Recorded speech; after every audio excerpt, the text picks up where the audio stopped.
నిలచుట కొరకు నీ వాక్యమును మాకు సగితివి.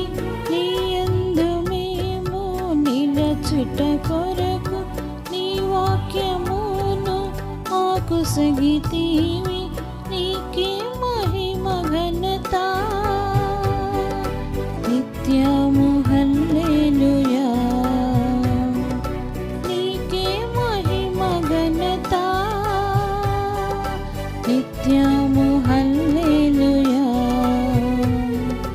ఓ యేసు ప్రభువా నీకే మా స్తుతులు, నీకే నమస్కృతులు. ఓ యేసు ప్రభువా నీకే మా స్తుతులు, నీకే నమస్కృతులు.